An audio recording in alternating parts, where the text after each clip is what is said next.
Hello दोस्तों, कैसे हैं आप सब। मैंने कल एक वीडियो बनाया था जो वास्तविक संख्या के बारे में। तो वो पहला पार्ट था। अभी हम लोग दूसरा पार्ट शुरू करेंगे और जो परिमेय संख्या है उसी भी हम डिस्कस करेंगे, क्योंकि ये जो है काफ़ी इम्पोर्टेंट है। तो परिमेय संख्या को पढ़ना हमको थोड़ा डिटेल से पड़ेगा, क्योंकि क्लास 10th में आपका परिमेय संख्या ही आता है। ठीक है, तो परिमेय संख्या को हम लोग थोड़ा डिटेल से जानने की कोशिश करेंगे। ठीक, हम लोग वहाँ तक कल पढ़ लेते, कहाँ तक आपका अभाज्य संख्या तक देख लिए थे कल। परिमेय संख्या और अपरिमेय संख्या में डेफिनेशन पढ़े थे, वो ज़्यादा कुछ उसमें नहीं पढ़े थे। तो आज हम शुरू करेंगे, तो हम देखेंगे परिमेय संख्या का दशमलव प्रसार कैसा होता है, जिसके जहाँ से आपका एग्जाम में आने के लिए एग्जाम में बहुत ही मतलब इम्पोर्टेंट है। ठीक है, ये एग्जाम में यहाँ से आएगा ही क्वेश्चन, दशमलव प्रसार से एक क्वेश्चन, एक या दो क्वेश्चन आपका मैट्रिक में पूछाया जाएगा। ठीक है, तो आइए हम लोग शुरू करते हैं। क्लास 10th में क्या मैंने लिखा है, परिमेय संख्या का दशमलव प्रसार। क्या लिखे भाई, परिमेय संख्या का दशमलव प्रसार। और हम यहाँ पे क्या लिख दिए, वीवी, वेरी वेरी इंपॉर्टेंट। ठीक है, तो आप लोग थोड़ा ध्यान से समझेंगे इसको, जो कि बहुत ही इंपॉर्टेंट चीज है। ठीक है, तो क्या लिखेंगे भाई, परिमेय संख्या। परिमेय संख्या को इंग्लिश में क्या कहेंगे हम, रेशनल नंबर। ठीक है, तो परिमेय संख्या, परिमेय संख्या का दशमलव प्रसार या तो शांत होता है या अनुगामी आवृत्ति होता है, उसे हम परिमेय संख्या कहते हैं। ठीक है, क्या होता है भाई परिमेय संख्या, परिमेय संख्या का दशमलव प्रसार या तो शांत होता है, क्या होता है, या तो शांत होता है या अनुगामी आवृत्ति होता है, उसे हम क्या कहते हैं, परिमेय संख्या कहते हैं। जैसे मैंने पे एग्जांपल ले रखा है, क्या एग्जांपल ले रखा है, 0.333। इसका मतलब क्या हो रहा है, 3 क्या बार बार रिपीट हो रहा है, बार बार क्या आपका रिपीट हो रहा है। तो इसको हम क्या लिख सकते हैं, ऑब्लिक देखिए 0.3 पे बार। ठीक है, इसी को हम क्या बोलते हैं, इसी को हम बोलते हैं आवृत्ति। और ये क्या है आपका, जो अनुगामी बार बार आ रहा है उसको हम क्या बोलेंगे, अनुगामी। ठीक है, इसके बारे में हम एक एक करके फिर देखेंगे अनुगामी क्या होता है, आवृत्ति क्या होता है। अभी हम इसको एक करेंगे, फिर आपको अच्छे से समझाएंगे। ठीक है, उसके बाद इरेशनल नंबर। इरेशनल नंबर में क्या लिखा है कि परिमेय अपरिमेय संख्या वह संख्या जिसका दशमलव प्रसार अनुगामी अनावृत्ति होता है। क्या होता है भाई, जिसका अपरिमेय संख्या में वह संख्या जिसका दशमलव प्रसार अनुगामी अनावृत्ति होता है, अनावर्ती होता है, उसे हम क्या कहते हैं, अपरिमेय संख्या कहते हैं। जैसे मैंने एग्जांपल देखा है 0.10110, ये कभी रिपीट नहीं हो रहा है। ठीक है, ये हमेशा चलते रहेगा, कहाँ तक, ये इनफाइनाइट तक चलते रहेगा ना, ये इनफाइनाइट तक आपका चलते रहेगा। ठीक है, तो समझ गए कि वो संख्या जिसका दशमलव प्रसार, ऐसी संख्या जिसका दशमलव प्रसार अनुगामी अनावर्ती होता है, उसे हम अपरिमेय संख्या कहते हैं। और ऐसी संख्या जिसका दशमलव प्रसार शांत होता है या तो अनुगामी आवृत्ति होता है, ठीक है, उसे हम क्या कहते हैं भाई, परिमेय संख्या कहते हैं। तो आइए हम थोड़ा डिस्कस करते हैं इसको और डिटेल से। तब तक आप लोग स्क्रीनशॉट मार सकते हैं, इसको स्क्रीनशॉट ले सकते हैं इसका। ठीक है, मैं साइड में आता हूँ, आप लोग स्क्रीनशॉट ले सकते हैं इसका। ठीक है, हो गया स्क्रीनशॉट, मैं इसको आप मिलाने जा रहा हूँ। ठीक है, अब थोड़ा हम इसको डिटेल से पढ़ेंगे अच्छे से। तो डेफिनेशन मैंने लिख दिया है, परिमेय संख्या का दशमलव प्रसार और अपरिमेय संख्या का दशमलव प्रसार कैसा होता है। ठीक है,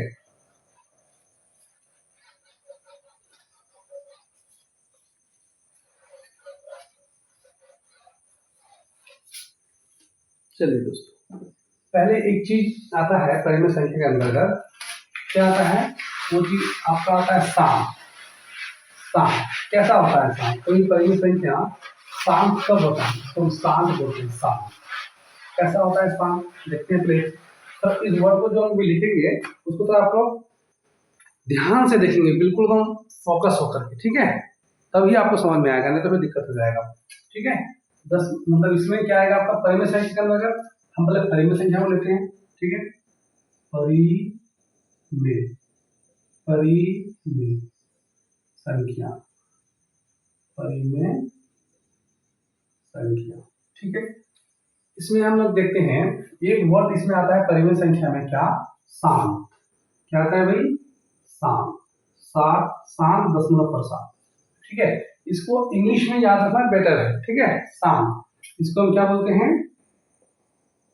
टर्मिनेटिंग, क्या बोलते हैं इसको, टर्मिनेटिंग, ठीक है, यानी टर्मिनेट हो जाता है वो, एक इसके बाद जाके वो टूट जाता है। जैसे इसको हम बोलेंगे शांत, जैसे हम अगर भाग दें, जैसे हम 10 को अगर भाग दें 2 से, कर जाएगा 2 एकम 2 5 10 बराबर कितना रहेगा आपका 5। तो देखिए ये क्या है, शांत हो गया। इसी को हम क्या बोलेंगे, टर्मिनेटिंग बोलेंगे, इसको हम शांत बोलेंगे। जैसे अगर हम एग्जांपल और ले लें, एग्जांपल हम देखते हैं 25, ठीक है, कितना हो जाएगा, 5 एकम 5 5 5 25 हो जाएगा, ठीक है। ये भी आपका क्या हो जाएगा, शांत हो जाएगा। तो ये भी आपका क्या कहलाएगा, परिमेय संख्या कहलाएगा। ये भी क्या कहलाएगा, परिमेय संख्या कहलाएगा, ठीक है। शांत, शांत दशमलव प्रसारण जैसे हम लेंगे भाई 1/2, क्या ये शांत है या अशांत है। तो इसको भाग में क्या करेंगे, 0 पॉइंट में लिखाएंगे, 0 आएगा यहाँ पे, 2 5 10, कितना आ गया 0.5, कितना आ गया 0.5। इन पॉइंट के बाद एक नंबर चलने का पूरा पूरा कर दिया, तो ये क्या हो गया, इसका मतलब शांत हो गया। जिसका मतलब ये शांत अगर हो गया तो ये क्या कहलाएगा, आपका परिमेय संख्या। ऐसी संख्या जो भाग देने पर शांत हो जाए, पूरा पूरा कट जाए, ठीक है, और पॉइंट के बाद 4 नंबर 5 नंबर 6 नंबर चलाने के बाद वो कट जाए तो उसको शांत हो जाता है, और उसे हम क्या कहते हैं, परिमेय संख्या कहते हैं। उसे हम क्या कहेंगे, शांत कहेंगे, ठीक। अब एक और आता है आपका परिमेय संख्या, मैंने लिखाया, क्या लिखा है भाई, अनवशानी आवृत्ति, अनवशानी आवृत्ति, ठीक है भाई।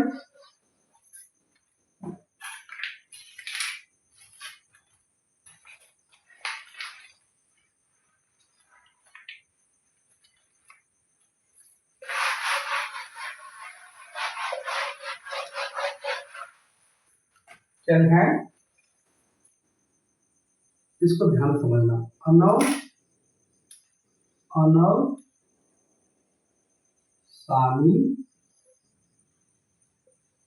आवृत्ति, अनवशानी आवृत्ति। तो पानी का लिए था इसलिए नहीं लिख रहा है ठीक से।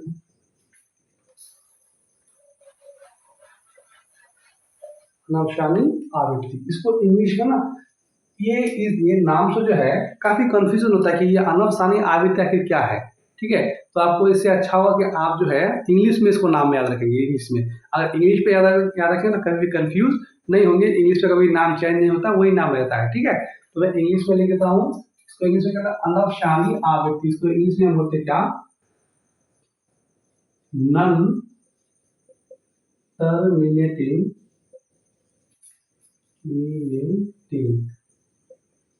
नन टर्मिनेटिंग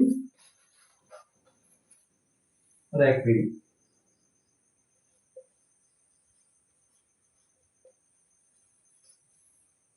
ठीक है।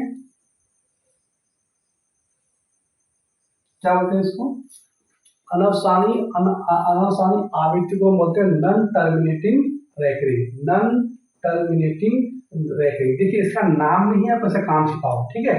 जैसे आवृत्ति, आवृत्ति का मतलब क्या होता है, ऐसी संख्या जिसका बार बार रिपीटेशन हो, ठीक है, बार बार रिपीट करे, उसे हम क्या कहते हैं, आवृत्ति कहते हैं, ठीक है। ऐसी संख्या जो बार बार रिपीट करे, जैसे हम अभी एग्जांपल लिए पहले 0.3333, तो 333 बार बार आ रहा है, तो वो क्या कहलाएगा आपका, वही कहलाएगा आपको नन टर्मिनेटिंग, यानी अनवशानी आवृत्ति। आवृत्ति का मतलब क्या, ऐसी संख्या जो बार बार आए, जैसे इसको हम बोलेंगे रैकरिंग। आवृत्ति का मतलब क्या है, यहाँ पे रैकरिंग हो जाएगा। अनवशानी का मतलब नन टर्मिनेटिंग, यानी वो संख्या कभी टर्मिनेट नहीं करेगा, संख्या कभी रुकेगा नहीं, भाग देते जाइएगा, वो चलते जाएगा, लेकिन बार बार रिपीट करेगा। जैसे हम किसी संख्या को भाग दें तो मान लेते 1 आया, 2 आया, 3 आया, 4 तक आ गया, फिर वो संख्या क्या करेगा, फिर 1 2 3 4, फिर जाएगा 1 2 3 4, इसी तरह से वो संख्या चलते रहेगा, कभी भी टर्मिनेट नहीं करेगा, एक जगह रुकेगा नहीं। तो उसे हम क्या कहेंगे, आपको उसे अनवशानी आवृत्ति कहेंगे, नन टर्मिनेटिंग रैकरिंग, ठीक है। जैसे एग्जाम्पल अगर ले लेंगे, जैसे हम 0.3 का एग्जाम्पल लिए, वहां पे 0.333, ठीक है। इसको हम क्या लिख सकते हैं, इसको हम लिख सकते हैं 0.3 के बाद, यही है रैकरिंग। तो ये क्या कहलाएगा, परिमेय संख्या कहलाएगा, है ना। ऐसी संख्या जो नॉन टर्मिनेटिंग हो बट रैकरिंग हो, नॉन टर्मिनेटिंग हो बट रैकरिंग हो, मतलब ऐसी संख्या जो जिसका भाग कभी रुके नहीं, ठीक है, वो चलते रहे लेकिन वो रिपीट में चलते रहे, ठीक है, रिपीट करे, तो वो क्या कहलाएगा आपका नॉन टर्मिनेटिंग कहलाएगा, रैकरिंग कहलाएगा। अगर जिस संख्या के अंतर्गत अगर क्या आ जाएगा आपका रैकरिंग आ गया तो क्या हो जाएगा आपका परिमेय संख्या हो जाएगा। क्या हो जाएगा परिमेय संख्या। तो परिमेय संख्या में क्या क्या होता है भाई, जैसे सात क्या होता है टर्मिनेटिंग, यानी कोई हम भाग लगाएंगे तो एक संख्या के बाद वो रुक जाएगा, इसलिए हम भाग देंगे 1/2 को, तो इसको भाग देगा 0.5 हो जाएगा, यानी पॉइंट के बाद एक नंबर चालू करेंगे रुक जाएगा, आगे तो जाएगा नहीं। लेकिन ये संख्या जो है इसको अगर हम भाग लगाएंगे तो एक चलते रहेगा, ठीक है, जैसे ये चलते रहेगा 0.3333, तो ये कहाँ तक चलेगा अनंत तक चलते रहेगा, ठीक है, ये अनंत तक चलते रहेगा। तो इसको हम ऐसे ना लेके ऐसे लिख सकते हैं 0.3 पे बार, ठीक, इसी को हम क्या बोलते हैं रैकरिंग, नॉन टर्मिनेटिंग। ये टर्मिनेट कहीं कर रहा है, कहीं पे रुक रहा है, नहीं रुक रहा, चलते रहा तो ये क्या होगा नॉन टर्मिनेटिंग हो जाएगा, और बार बार वही संख्या आ रहा है तो इसका मतलब रैकरिंग हो जाएगा।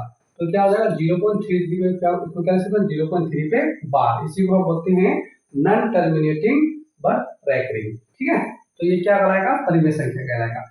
ऐसी संख्या एक बार हम और मतलब रिकॉल कर देते हैं, ऐसी संख्या जो आपका शांत हो तो परिमेय संख्या कहलाएगा, ठीक, और ऐसी संख्या जो बार बार रिपीट करे लेकिन कभी भी टर्मिनेट ना करे, कभी भी शांत ना हो, लेकिन वो संख्या रिपीट कर रही है तो उसे हम क्या कहेंगे, उसे परिमेय संख्या कहेंगे। मैंने एग्जांपल के तौर पर समझा भी दिया, ठीक है। अब इसी एक बार हम और लिखे अपरिमेय संख्या में अपरिमेय संख्या, अपरिमेय संख्या क्या लिखा है इसमें, एक तो इसमें क्या लिखा है अनवसानी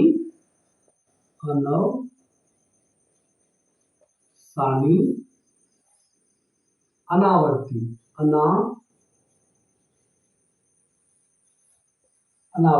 अनवसानी अनावर्ती, सॉरी इसमें अनवसानी अनावर्ती, ठीक है। ये क्या होगा अनवसानी अनावर्ती, इसको हम क्या बोलते हैं इंग्लिश में नॉन टर्मिनेटिंग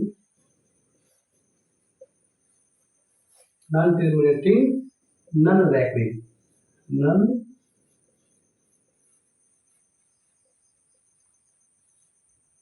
ठीक है। चलो अनवसानी अनावर्ती, नाम से ही स्पष्ट है कि अनवसानी अनावर्ती ऐसी संख्या जो रिपीटेशन, जिसमें रिपीटेशन ना हो, ऐसी संख्या जिसमें रिपीटेशन ना हो और नॉन टर्मिनेटिंग हो, दैट मीन्स अनवसानी हो, यानी वो संख्या कभी रुकेगा नहीं, वो चलते रहेगा, भाग चलते चलते जाएगा, ठीक है। तो क्या हो जाएगा अनवसानी अनावर्ती हो जाएगा, अनावर्ती। इसमें अपरिमेय संख्या क्या होता है में अनवसानी अनावृत्ति होता है, ठीक है, और परिमेय संख्या में क्या होता है अनवसानी आवृत्ति होता है, यानी आवृत्ति का मतलब वो संख्या बार बार रिपीट हो रहा है, ठीक है, और ये अनावृत्ति का मतलब क्या होता है वो संख्या रिपीट नहीं हो रहा, संख्या चलते जाता है। जैसे हम एग्जांपल के थ्रू ले सकते हैं, इसको समझ सकते हैं।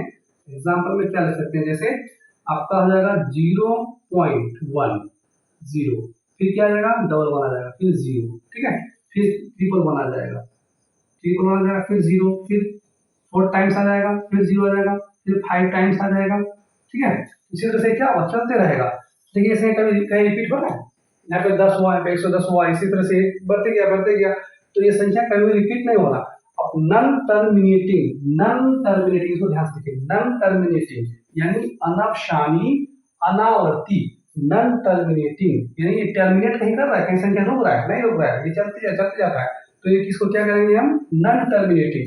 क्या कहें रैकरिंग, नॉन रैकरिंग क्या लिखें नॉन रैकरिंग, तो कहीं क्या वो रिपीट संख्या रिपीट हो रहा है, नहीं हो रहा है, क्योंकि यहाँ पे 0.1 था, ठीक, फिर 0, फिर डबल वन आ गया, फिर 0, फिर ट्रिपल वन आ गया, फिर 0, फिर मतलब 3 आ गया, फिर 0, फिर 5 1 आ गया, तो ये संख्या कभी रिपीट नहीं हो रहा है। ये ऐसी संख्या जो रिपीट ना हो और वो अनंत बार आए, अनंत तक चलते रहे, तो उसे हम क्या कहेंगे अपरिमेय संख्या कहते हैं, ठीक है।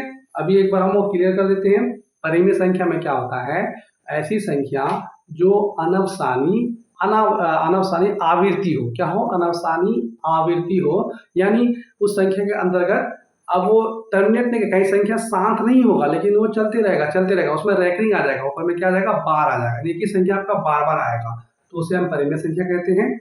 अपरिमेय संख्या में क्या होता है, इसमें ना ही बार आता है ना ही संख्या टर्मिनेट करता है, ये संख्या अनंत तक चलते रहता है, ठीक है। तो ये क्या कहलाएगा आपका, अपरिमेय संख्या कहलाएगा, ठीक है।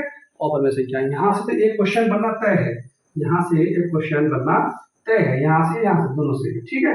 इसको आप अच्छे से कर लेंगे, ठीक। शांत, परिमेय संख्या में क्या होगा, शांत होगा, शांत का मतलब क्या होता है, इसमें टर्मिनेटिव होता है, टर्मिनेट कर जाएगा, संख्या रुक जाएगा, यानी एक पॉइंट के बाद, एक के बाद, दो के बाद, तीन के बाद, मतलब रुक जाएगा, चलेगा नहीं, ठीक है। उसी तरह से अनवसन आवृत्ति, नन टर्मिनेट, एक जगह क्या होगा, संख्या टर्मिनेट नहीं करेगा, संख्या रुकेगा नहीं, लेकिन वो बार बार रिपीट करेगा, ठीक है। जैसे मैंने यहाँ भाग लगाया है 0.3333 का भाग लोगे तो क्या होगा, अब ये संख्या बार बार चल रहा है, ये संख्या क्या अनंत तक चलते जाता है, लेकिन संख्या रिपीट हो रहा है, देखिए तो 0.3 आया, फिर 3, फिर 3, फिर 3, एक ही संख्या बार बार आ रहा है, तो वो क्या हो जाएगा 0.3 बार। अब एग्जाम्पल तो ऐसे भी लिख सकते हैं कि 0.25 ना 3, फिर क्या होगा 253, फिर क्या हो जाएगा 253, फिर 253, देखिए 253 यहाँ पर भी आया, 253 यहाँ पर भी, 253, 253, ठीक है।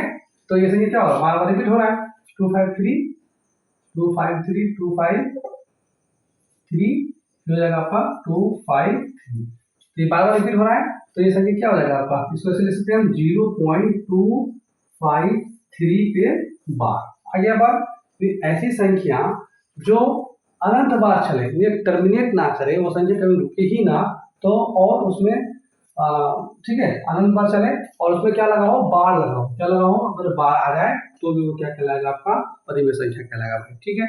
और अपरिमेय संख्या में वो संख्या अनंत बार चलेगा, और उसमें क्या आएगा, अनंत बार चलेगा वो संख्या, और वो टर्मिनेट नहीं करेगा, वो संख्या कभी भी रिपीट नहीं करेगा, जिस संख्या में रिपीटेशन ना हो और वो अनंत बार चले, तो उसे हम क्या कहते हैं, अपरिमेय संख्या कहते हैं, ठीक है। इसको आप अच्छी तरह से देख लेंगे, इसके बाद हम इसको मिलाया जा रहा है, ठीक है।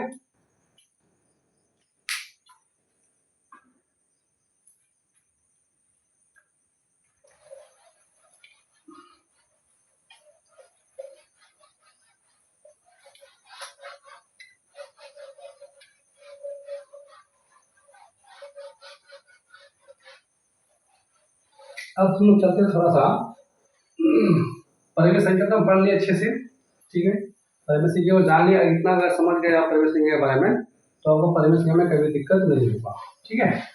आप अच्छे से इसमें नोट्स बना लेंगे, साथ साथ चलेंगे, मेरा नोट्स बना लेंगे। अब हम चलते हैं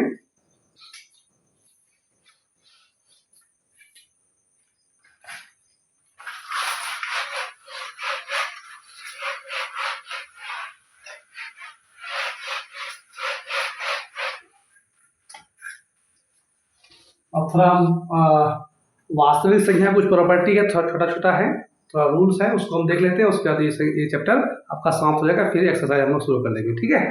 अभी हम लोग चल रहे हैं जिसमें properties of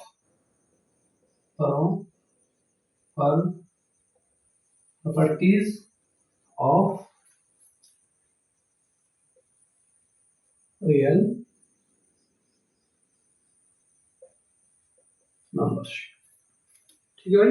properties of real numbers क्या होता है, वास्तविक संख्या के गुण, वास्तविक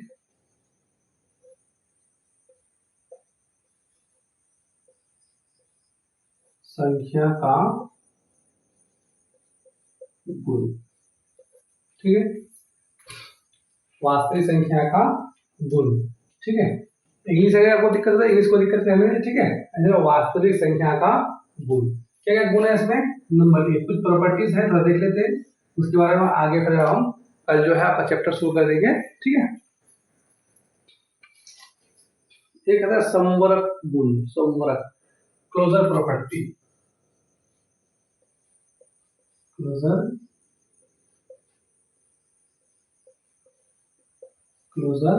प्रॉपर्टी, इसको हिंदी में बोलते क्या, हिंदी थोड़ा टफ है इसका, समवरक, समवरक गुण, ठीक है। समवरक गुण क्या होता है भाई, समवरक गुण यानी यदि इसमें क्या होता है, क्लोजर प्रॉपर्टी में, क्लोजर प्रॉपर्टी में दो, अगर यदि हम दो पूर्णांक को, दो पूर्णांक को अगर हम जोड़े, ठीक है, तो भी हमको क्या मिलेगा? पूर्णांक ही मिलेगा। यदि दो पूर्णांक को जोड़े तो भी पूर्णांक मिलेगा, या दो पूर्णांक को आपस में गुणा करें तो भी क्या हमको मिलेगा? पूर्णांक ही मिलेगा। जैसे हम ले लेते हैं एग्जांपल के तौर पर, ठीक है, जैसे क्या हो जाएगा, ये a प्लस बी बराबर ये क्या हो जाएगा? मान लेते हैं ई हो जाएगा, ठीक। उसी तरह से अगर हम करेंगे a गुना बी बराबर क्या हो जाएगा? सी आ जाएगा। जहां पे, जहां जहां ए बी सी ई सब क्या है? सब क्या है? पूर्णांक है। क्या है भाई? पूर्णांक। पूर्णांक है। पूर्णांक को जानती हैं, पूर्णांक का बता चुके हम, ये पूर्णांक है आपका, ठीक। जैसे हम एग्जाम्पल लेते हैं, जैसे हम मान लेते हैं क्या, 2 + 3 बराबर क्या हो जाएगा? 5। तो देखिए, 2 भी क्या है आपका? पूर्णांक ही है। 3 क्या है? पूर्णांक है। 5 भी क्या है? पूर्णांक है। यही है आपका क्या? क्लोजर प्रॉपर्टी, समवर्ग गुण। यानी यदि आप दो आ, वास्तविक संख्या को अगर जोड़ेंगे तो आपका मतलब वास्तविक संख्या ही मिलेगा, ठीक है। आपका क्या मिलेगा? वास्तविक संख्या में दो पूर्णांक को हम जोड़ेंगे तो क्या मिलेगा? पूर्णांक ही मिलेगा, ठीक है। उसी तरह से दो पूर्णांक आपस में गुणा करते हैं, कोई पूर्णांक दो, इसमें 4 लेते हैं, 4 गुना 5 तो ये क्या बन जाएगा आपका? 20। तो क्या हो जाएगा? 4 गुना 5 बराबर 20। तो ये भी आपका पूर्णांक है, ये भी पूर्णांक है, और ये भी आपका पूर्णांक है। यही है आपका समवर्ग गुण, क्लोजर प्रॉपर्टी इसको हम बोलते हैं इंग्लिश में, हिंदी में बोलते हैं समवर्ग गुण। दो पूर्णांक को जो है जोड़ने के बाद जो रिजल्ट होगा वही पूर्णांक ही मिलेगा, और दो पूर्णांक को आपस में अगर हम गुणा कर देंगे तो भी हमको पूर्णांक ही मिलेगा। इसको हम क्या बोलेंगे? क्लोजर प्रॉपर्टी बोलेंगे। इसी को हम बोलेंगे समवर्ग गुण। आप इसको याद रखेंगे समवर्ग गुण के अंतर्गत, ठीक है। ये क्या आपका? समवर्ग गुण। दूसरा क्या होता है भाई? नंबर 2 में आता है आपका, नंबर 2 में क्या जाएगा? क्रम विनिमय गुण, कम्यूटेटिव लॉ। तो हिंदी क्या है भाई?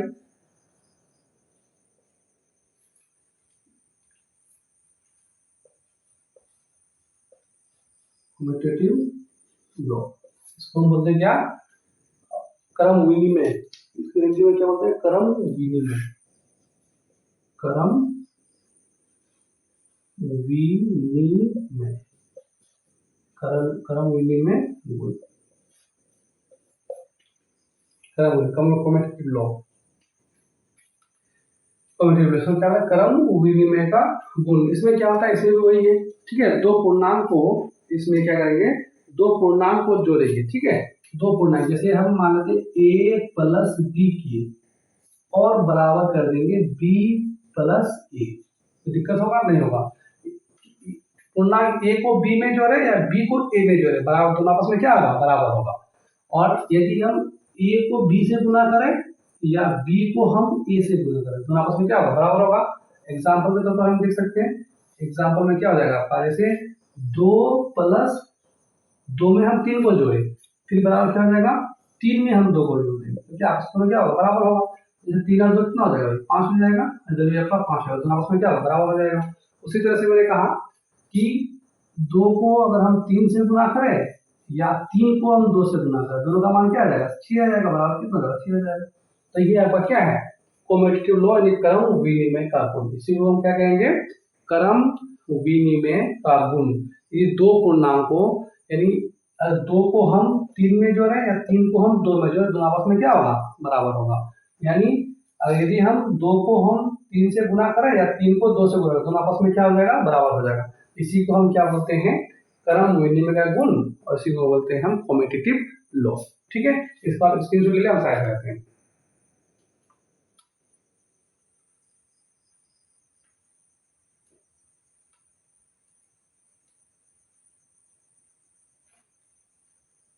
ठीक है, अब मिटा देते हैं।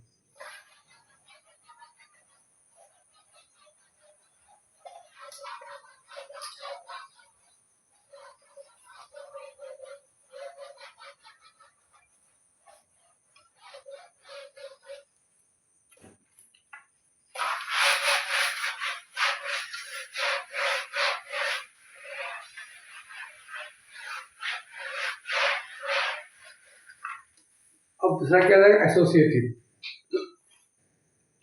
सहचर्य का गुण।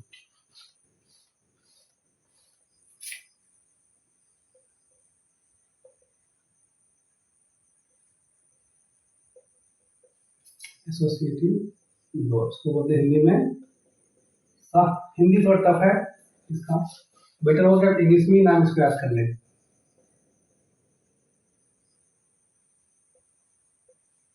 सहचर्य का गुण ये क्या होता है, देखिए ए प्लस बी प्लस सी बराबर, ठीक है, ए प्लस बी प्लस ए प्लस बी और बी प्लस सी, ठीक है, ये आपका सहचर्य का गुण है, ठीक है, इसी को हम बोलते हैं एसोसिएटिव लॉ, यानी इसको ऐसे ही इसे गुना में भी लिख सकते हैं, ठीक है, ए गुना बी और गुना क्या हो जाएगा सी बराबर ए गुना बी गुना सी, ठीक है, तो इसे हम क्या कहेंगे एसोसिएटिव लॉ, इस सहचर्य का गुण। एग्जांपल में हम लेते हैं, एग्जांपल के तौर पर क्या लिख सकते हैं, जैसे ए और डी का मान खुद ही मान सकते हैं, मान लेते ए बराबर मान लेते हैं 2, बी बराबर मान लेते हैं 1, सी बराबर मान लेते हैं 3, ठीक है, तो अब मान लगाते हैं, देखिए ए का मान क्या माने हैं 2, बी क्या लिखे हैं 1, ठीक है, सी क्या लिखे हैं भाई 3, ये आपस में बराबर होगा, ये हम क्या लिए हैं 2, बी क्या हो जाएगा आपका 1 और ये क्या हो जाएगा आपका 3, पहले ब्रैकेट का अंदर काम होगा तो कितना हो जाएगा 3 प्लस 3, ये क्या हो जाएगा 2 प्लस 4, ठीक है, ऐड करेंगे तो क्या हो जाएगा 6 हो जाएगा और ये पर 6 हो जाएगा, तो ये आपका क्या कहलाता है एसोसिएटिव लॉ, सहचर्य का गुण, क्या कहते हैं भाई सहचर्य का गुण एसोसिएटिव लॉ, ठीक है, आपका ए और बी सी दोनों तरफ आपको सेम रखना पड़ेगा, इधर ए बी सी का मान जो भी रहे तो उधर भी आपको ए बी सी का मान सेम ही रखना पड़ेगा, ऐसा नहीं कि इधर हम 2-3 रख लें इधर 4-5 रख लें तो बराबर नहीं होगा, ठीक है, यही कहता है आपका एसोसिएटिव लॉ सहचर्य का गुण, ठीक है, ये नियम है आपका ये दोनों, इसको ध्यान रखिए, इसी को क्या बोलते हैं एसोसिएटिव लॉ यानी सहचर्य का गुण। अब गुना करके हम दिखा देते हैं एक एग्जांपल में, ठीक है, जैसे हम ले लेंगे अगर इसमें तो क्या रखेंगे 2 गुना बी, बी का मान कितना है 1, उसके बाद गुना क्या है भाई सी का मान क्या है 3 बराबर, फिर हम क्या लिखे हैं ए का मान कितना है 2 गुना, उसके बाद बी गुना बी बी का मान कितना है 1 गुना 3, ठीक है, अब कैलकुलेशन करेंगे 2 एकम 2 गुना 3 हो जाएगा इसमें बराबर कितना हो जाएगा 2 गुना कितना हो जाएगा 3, कितना रहेगा 6 बराबर कितना रहेगा 6, यही है आपका एसोसिएटिव लॉ, यही इसको बोलते हैं सहचर्य का गुण, क्या बोलते हैं सहचर्य का गुण, यानी पहले 2 पूर्णांक को जोड़ो, ठीक है, और बाद में 2 पूर्णांक को जोड़ेंगे तो आपस में क्या होगा दोनों आपस में बराबर हो जाएगा, वही बात है, पहले 3 पूर्णांक में यदि पहले 2 पूर्णांक का गुणा कर लेते हैं बाद में इसको गुणा करते हैं और दूसरा स्टेप में लास्ट का 2 को गुणा करते हैं, इसको हम छोड़ देते हैं तो आपस में दोनों का आंसर क्या होता है बराबर ही होता है, यही कहता है आपका एसोसिएटिव लॉ यानी सहचर्य का गुण, इसी को हम क्या बोलते हैं सहचर्य का गुण, क्या होता है ए प्लस बी ब्रैकेट बंद प्लस सी बराबर ए प्लस बी प्लस सी, इसमें क्या है बीच में ब्रैकेट है आपका, ठीक, इसको वैसे ए गुना बी या गुना सी, ठीक, और ए गुना ब्रैकेट बंद बी गुना सी, यही आपका क्या है सहचर्य का गुण है, ठीक है, नोट कर लेंगे इसको जल्दी, स्क्रीनशॉट ले लेंगे या फिर आप वीडियो रोक करके आप इसको नोट्स बना सकते हैं, ठीक है, आगे हम करते हैं क्या डिस्ट्रीब्यूटिव लॉ, डिस्ट्रीब्यूटिव लॉ ये क्या है आपका वास्तविक संख्या का सारा गुण है, अब वास्तविक संख्या का गुण यानी किसी आदमी के अंदर कोई गुण होता है ना भाई, ठीक है, कि वो आदमी अच्छा है बुरा है कैसा है, उसी तरह से वास्तविक संख्या के अंदर में कोई गुण पाया जाता है, क्या क्या गुण है उसके अंदर क्या क्या प्रॉपर्टी है उसी को हम लोग कभी पढ़ रहे हैं, ठीक है, अच्छे से कर लेंगे तो मेरा वास्तविक संख्या क्लियर हो जाएगा, फिर हम लोग चलेंगे क्लास 10 के फर्स्ट चैप्टर में, ठीक है, आपको दिक्कत नहीं होगी वहाँ पे, चलिए अब हम लोग चलते हैं क्या डिस्ट्रीब्यूटिव लॉ, डिस्ट्रीब्यूटिव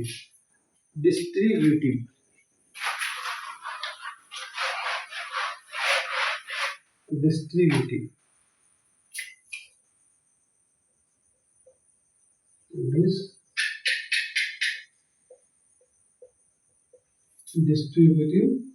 लॉ। इसको हिंदी में क्या बोलते हैं? वितरण। वितरण वितरण का गुण, वितरण नियम।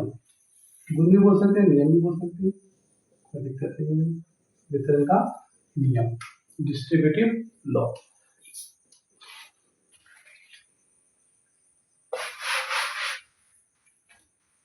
क्या होता है इसका? ए गुना बी प्लस सी, ठीक है, बराबर क्या होगा भाई? ए गुना बी प्लस ए गुना सी। इसी को हम क्या बोलेंगे? Distributive law. इसी को हम बोलेंगे डिस्ट्रीब्यूटिव लॉ, वितरण नियम। ए को गुणा करेंगे बी प्लस सी से, या तो ए को गुणा करेंगे बी प्लस सी, बराबर हो जाएगा ए गुना बी प्लस ए गुना सी। क्या उसमें क्या हो जाएगा? आपका बराबर हो जाएगा, ठीक है, उसमें क्या हो जाएगा? आपका बराबर हो जाएगा। तो एग्जांपल के माध्यम से समझते हैं, इजी ना। एग्जांपल में क्या होता है? ए बराबर मान लेते हैं 2, बी बराबर मान लेते हैं 3, सी बराबर मान लेते हैं 1, ठीक है। मान लिए तो ए का मान कितना माने हैं? 2 गुना बी क्या लीजिए भाई? 3 प्लस 1 बराबर, उसके बाद क्या है आपका? ए क्या माने हैं हम? 2, बी क्या लिए हैं? 3 प्लस ए का मान कितना आ गया? 2, सी कितना आ गया मेरा? 1, ठीक है। इसको सॉल्व करेंगे तो आपस में क्या इक्वल होगा, ठीक है। तो अंदर में पहले जोड़ लेंगे, 2 गुना क्या हो जाएगा आपका? 4, ठीक। अब उसका क्या हो जाएगा? 6 प्लस 2 कितना हो जाएगा? 8 हो जाएगा। इधर में क्या 6 कितना हो जाएगा आपका? 8 हो जाएगा। तो आपस में क्या हो जाएगा? बराबर हो जाएगा। यही आपका डिस्ट्रीब्यूटिव लॉ, इसी को हम बोलते हैं वितरण का नियम। इसी को हम क्या बोलते हैं? वितरण का नियम, ठीक है। यानी ए इंटू बी प्लस सी बराबर हो जाएगा आपका ए क्रॉस बी प्लस ए क्रॉस सी, ठीक है। आपस में क्या हो जाएगा? बराबर हो जाएगा। जैसे मैंने एग्जाम्पल के तौर पर आपको समझा दिया। इसको हम बोलेंगे डिस्ट्रीब्यूटिव लॉ, वितरण का नियम, ठीक। उसी तरह से एक और नियम हम बोलेंगे, थोड़ा स्क्रीनशॉट मान लेंगे इसको। उसके बाद additive inverse, additive inverse, additive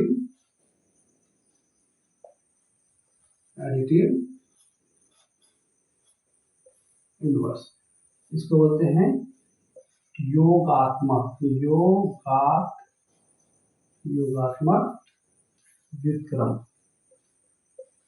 व्युत्क्रम, ठीक है। योगात्मक व्युत्क्रम। हिंदी थोड़ा टफ है इसका, आप इंग्लिश में ही याद रखेंगे तो बेटर होगा। ये क्या होता है?